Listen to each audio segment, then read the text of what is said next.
So, doctrines. What are they and why do you need them? Hi, I'm Goodwin, and in this video I'll be going over what doctrines are, how to get them, and how to use them effectively.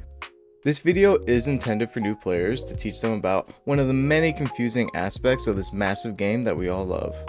Now, let's dive in. What are doctrines? Doctrines, in their most basic form, are just ways to buff your units. Now, there's a bit more to it than just that, but for now, that's all you need to know. We're going to focus on the basics and get more in depth later in the video. How to get doctrines. There are two ways to get doctrines outside of events, and that is the War Scholar and Doctrinal Alchemy. Let's start with the War Scholar. To get there, simply tap the X key. Now, as you can see, there's kind of a lot going on here, but it's not as confusing as it looks. It's actually quite simple. Here, you can see there are 5 different nodes, 4 of which give you doctrines. The Carrion's Bird Banquet is how you get doctrines for all infantry, including tire shields, pikes, and buckler units. The Field of Broken Lances is how you get doctrines for cavalry such as sword and lance cav. The Bowman's Wrath is for range units like muskets and archers. Now, the last node is a little different. While the other 3 will always be there and offer the same rewards, the top leftmost node will actually cycle every few weeks, usually offering high-tier doctrines for specific unit types. Right now it's for javelins. This node is very important to check because you never know what doctrine might be in cycle to provide huge bonuses to your favorite units. There is one more aspect of getting doctrines that you might have noticed. All of these nodes cost 1 or 10 of something to excavate the site. These are called treaties. Treaties are the only way to get doctrines from the War Scholar. Luckily, there's a few ways to get them over time as you play. The most consistent ways are through the Battle Pass and Supply Token Exchange. You get tokens from completing daily and weekly quests, and if you simply right-click them while they're in your inventory, it will bring you to the Supply Token Exchange. This is where you can buy treaties and other really useful items. You can also get treaties through random game events and purchasing them from the Fame Envoy using bronze.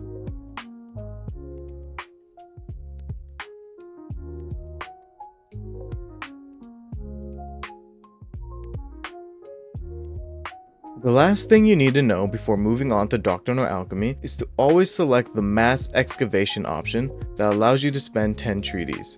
We do this because every time you spend 10 treaties, you're guaranteed a purple rarity doctrine. Now, onto Doctrinal Alchemy. You can get to this page by pressing the X key and clicking it in the top right of the War Scholar. Now, there's a few things to go over, so let's start with how to use this alchemy feature. As you can see, I have all my doctrines that aren't equipped to units displayed here. To use this feature, simply right-click any doctrine and it'll add it to the alchemy table. This will allow you to exchange your doctrines for a new random one. You can see at the bottom the percent chances of getting a doctrine of higher rarity. I'm going to simplify this process for you and tell you what you should be doing here. Always use 8 doctrines and completely fill the slots on the alchemy table. Try to use all blue doctrines together, but it's okay to mix them with green if you don't have enough. It's okay to mix green and white together because the percent chance of a higher rarity doesn't change that much. Don't use any purple doctrines in the alchemy. It's usually not worth it, especially for new players. As you do this, you've probably noticed that the bar at the bottom is filling up. When this bar fills up, you have a 100% chance of getting a tier 5 doctrine, the highest tier in the game. I recommend getting the bar as close to full as possible, then using all white doctrines for the last bit, because you will always get a tier 5 no matter what you use.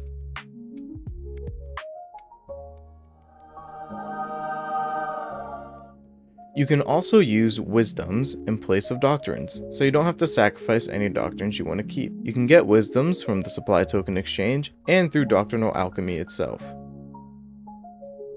The last thing you need to know about is pure wisdom. Right next to the begin process button, there's a little toggle to use a pure wisdom. Only ever do this with 8 purple doctrines.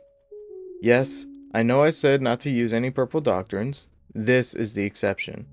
Using 8 purple doctrines or epic wisdoms and a pure wisdom will give you a 50-50 chance at a tier 4 or 5 doctrine and fill a lot of the bar. So I recommend doing this when the bar is mostly empty.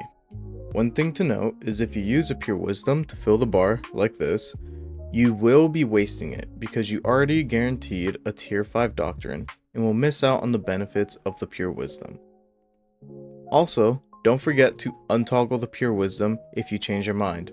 Nothing feels worse than using one with a bunch of green doctrines completely wasting it. I even made this mistake while making this video, so please don't be like me, learn from my mistakes. Now we're finally to the last section of the video, how to use doctrines. Simply tap the U key and select any unit. I'll use my tercios for example because they have nothing equipped. As you can see, there are 5 slots for doctrines. You unlock these by leveling up the unit. No matter what type or rarity of the unit, they will always have 5 doctrine slots. Let's start with how to equip and remove doctrines. All you need to do is click on the preferred doctrine and hold down left click. This doctrine is now attached to your unit and can only be removed by using Lotus Water. You get Lotus Water through the Battle Pass and completing weekly quests, along with purchasing them in various stores like the Fame Envoy or the Seasonal Vault. Now that you have activated the doctrine, all you need to do is click and drag it to equip it to the unit. It's as simple as that. What doctrines you use is completely up to you and is how you make your units fit to your playstyle. So with that in mind, there are a few best in slot doctrines and general things you should know. I personally don't recommend using any green or white doctrines on your units. They provide very minimal bonuses and are better spent in the Doctrinal Alchemy to get higher tier doctrines worth using. Leadership doctrines are the best doctrine for any gold unit, reducing the leadership cost by 16%. They are rare, but you can get them from any node in the War Scholar just from spending the 10 treaties. You can tell what doctrines your unit can use by looking at its type right here.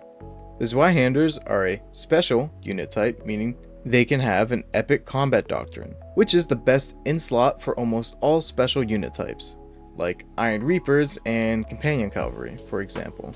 Another doctrine to look out for is Noble Blood.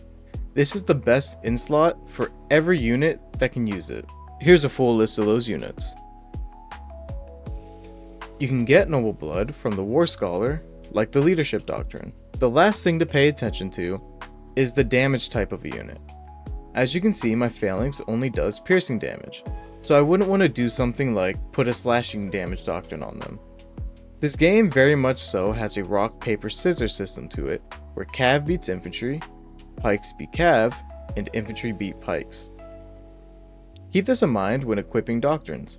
If you want to increase the defense of a cav unit, the best option is to increase their piercing defense, because that is the type of damage that most anti-cav do.